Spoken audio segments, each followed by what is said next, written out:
आने वाला शो बहुत ही इंटरेस्टिंग होने वाला है। जो आकाश होता है, दामिनी होते हैं, हॉस्पिटल के अंदर होते हैं। वहीं पर जैसे वो एडमिट होती है, बिल्कुल सुरक्षित होती है, डॉक्टर से मिलते हैं, ऑपरेशन थिएटर के अंदर होती है, भगवान से प्रे करती है और बच्चे को और जो मुक्ता है उसको बचा लिया जाता है।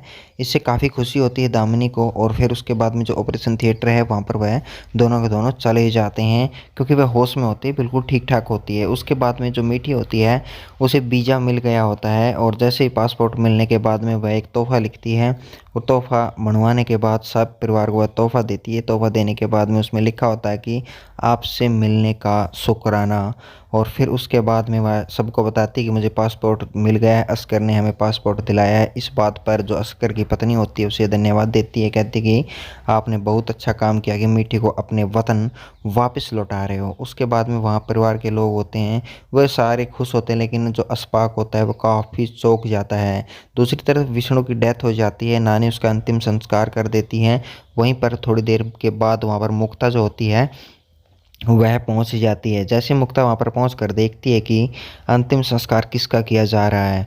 जैसे वहाँ पर वह देखती है तो वहाँ पर नानी खड़ी होती है, नानी से पूछती है, नानी बता देती है, कहती कि विष्णु ने अंतिम सांस ली, घर पर हम अकेले ही थे, उस टाइम की ये बात है। लेकिन विश्वास नहीं होता है तपस्या को, और उसके बाद में साइड में ले जाकर उससे बातचीत करती है और कहती है कि आपने हमें भी नहीं बताया, किसी को नहीं बताया। कहती कि मैंने फ़ोन करके ट्राई किया था, लेकिन कोई भी मौके पे नहीं मिला, इसलिए हमने ये फैसला ले लिया है। तभी तपस्या गुस्सा हो जाती है, नानी पर शक करने लग जाती है कि इसका किया कराया कुछ है, और वह सब हमेशा से ही मुक्ता और विष्णु को कभी भी एक नहीं देखना चाहती थी।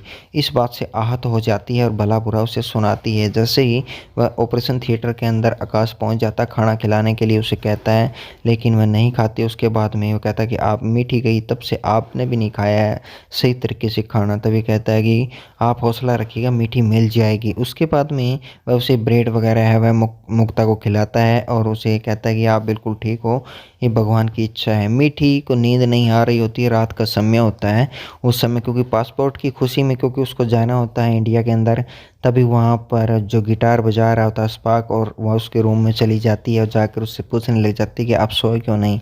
उसके बाद में अपने वह प्यार का इजहार कर देता है मीठी के सामने, लेकिन मीठी कहती है कि मुझे तो पता ही नहीं आप लोफर से प्यार करते हो, मैंने यही समझा, लेकिन मैं आपको हमेशा फ़ोन करूँगी हमारे देश में जाकर। उसके बाद में मैं आपको कभी भी नहीं भूलने वाली हूँ, आपने मेरी जान को भी तभी वहाँ पर जो मीठी होती है, मीठी के सामने वह कहने लग जाती है कि आप लोफर से शादी करिएगा, निकाह करिएगा, बहुत अच्छी लड़की है। उसके बाद में क्या होता है एक्चुअल में, वहाँ पर लोफर पहुँच जाती है और मीठी को कहने लग जाती है कौन सी डोरी तुम डाल रही हो और तुमने ये क्या कर दिया। उस पर इतना भड़क जाती है। उसके बाद में वो अपनी डायरी निकाल कर लेकर आती है। डायरी निकाल कर लेकर आने के बाद में उसे दिखाती है कि मैं अपने पति से कितना प्यार करती हूँ। तुम कहती हो कि शादीशुदा हूँ, तो लेकिन मैं शादीशुदा हूँ तो मैं अपने मायने और कायदे सब कुछ समझती हूँ और जानती हूँ। मैंने कभी अशफाक से इश्क नहीं किया है, आप उनसे शादी करिए, आप उन्हें बेहतर जानने की कोशिश करिए, और मुझ पर इल्ज़ाम लगाने से पहले खुद के गिरेबान में झांकना भी सीख लीजिएगा। और मैं अपने पति आकाश से प्यार करती हूँ और जल्दी मैं मेरे वतन लौट जाऊँगी। यह